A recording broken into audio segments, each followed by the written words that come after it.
আমি এখন মাননীয় সংসদ নেতা ও মাননীয় প্রধানমন্ত্রীকে সমাপনী বক্তব্য রাখার জন্য আহ্বান জানাচ্ছি। ধন্যবাদ।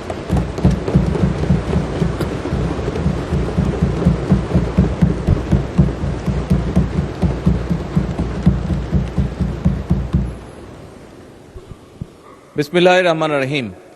আপনাকে আন্তরিক ধন্যবাদ। মাননীয় স্পিকার, উপস্থিত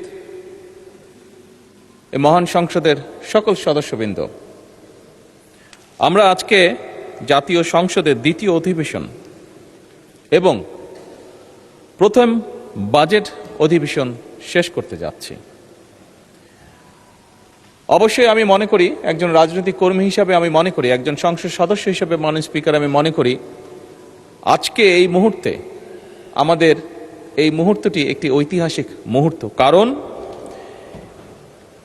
ফ্যাসিবাদ মুক্ত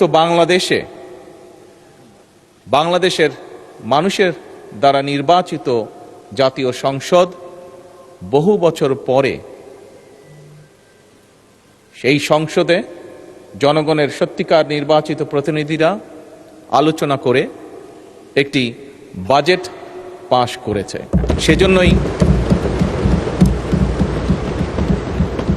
সেজন্যই মাননীয় স্পিকার, এই মুহূর্তটি একটি ঐতিহাসিক মুহূর্ত। মাননীয় স্পিকার, বাজেট অধিবেশনের যেদিন বাজেট পাশ হয় সেদিন আমার বক্তব্যে আমি বলেছিলাম আমাদের উদ্দেশ্য, সরকারের উদ্দেশ্য এবং সরকারের লক্ষ্য ছিল এমন একটি বাজেট উপস্থাপন করা, এমন একটি বাজেট তৈরি করা যেটিকে আমরা বলতে পারি জনগণের জন্য জীবন বান্ধব বাজেট।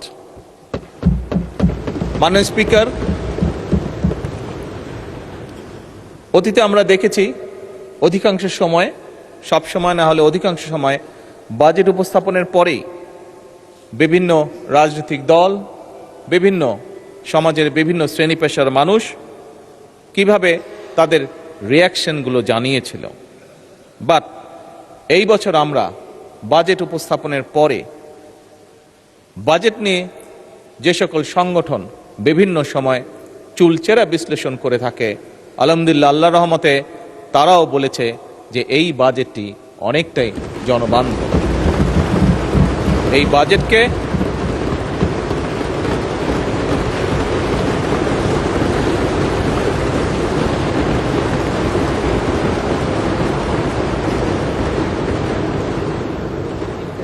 বাজেটকে আমরা যা করতে চেয়েছি সেই সকল